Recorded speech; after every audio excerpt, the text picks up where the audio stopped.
In the great kingdom of Onuwe, where mountains guarded the horizon and lions roamed the golden plains, strength was not just a gift, it was a legacy. Every 10 years, the kingdom held a sacred ceremony, the choosing of the crest. One warrior would be selected from among the royal sons to wear the lion crest and lead the warriors of Onuwe. They called it destiny. But for Princess Adaeze, it felt like exile. She was the king's only daughter, fierce with a blade, fast with a bow. She trained in secret with palace guards. She beat boys twice her size. But every time the call came to step forward, the answer was the same. This is not for you, Adaeze. You are a girl. While the palace celebrated her twin brother, Obinna, Adaeze stayed in the shadows. He was soft-spoken, careful, gentle. She loved him, but she also knew he wasn't the warrior. Why him? She once asked the king. Because tradition chooses sons, he replied. So Adaeze trained in silence, in hidden courtyards, in moonlight. She wore no armor, she bore no title, but her heart beat with the rhythm of lions. On the morning of the crest ceremony, the drums echoed across the valley. The kingdom gathered. The elders painted Obinna's chest with sacred white chalk. The lion crest shimmered in the sun, placed before him on a carved stool. But just before he could rise, a scream, a flash of smoke, the clang of blades. Masked warriors from the rival Umudike clan stormed the square. In seconds, Obinna was gone, dragged away into the hills. Panic spread. The guards chased shadows.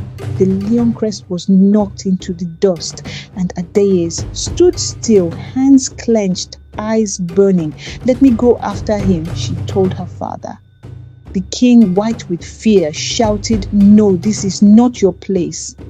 But inside her, something roared. That night, the palace gates were locked. Guards patrolled, elders argued. "We must gather the warriors.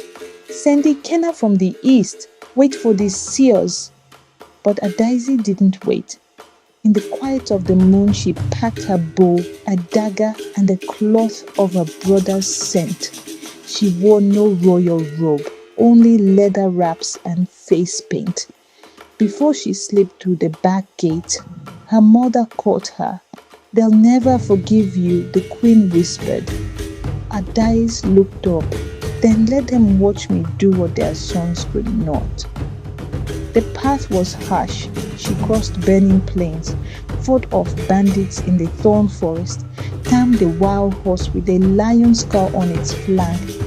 One night, in the spirit caves of Anyamur, she was tested by the ancestors. They asked her 3 questions. What do you seek? What are you willing to lose? Who are you without a name? She answered, I seek truth. I will lose everything. And I am the warrior who was never chosen. The spirits let her pass. In the Umudike camp, Adaeze found Obinna, bound but unhurt. Why didn't you fight them? She asked. Obinna looked away. Because I didn't want to be chosen, he said softly. I'm not a warrior, Adaeze. You always were. He had made a secret deal to be taken. He couldn't live a lie, wearing a crest meant for another. Tears burned Adaeze's eyes, but she didn't have time to cry. Umudike warriors spotted her. A chase began. She fought, she bled, she rose. Adaeze returned to Onuwe at dawn. The people gasped. She rode through the palace gates on the lion-scarred horse, Obinna behind her. Her arm was cut, her face smeared with war paint, but her head was high. She entered the throne hall and dropped the stolen Umudike flag at her father's feet.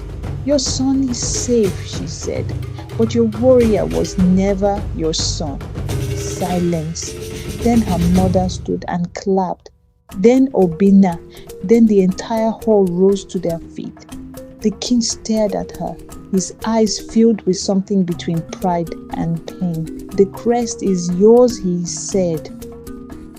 On the same platform where her brother once stood, Adaeze stood now, armored, crowned, and unshaken. The lion crest gleamed on her chest. She raised her spear, not in celebration, but in defiance. To every girl told to stay silent, to every warrior told to wait, I say this: if they won't choose you, become the one they never saw coming. You may not be born into your role. You may be denied your title. But when you answer your calling, no one can deny your crown.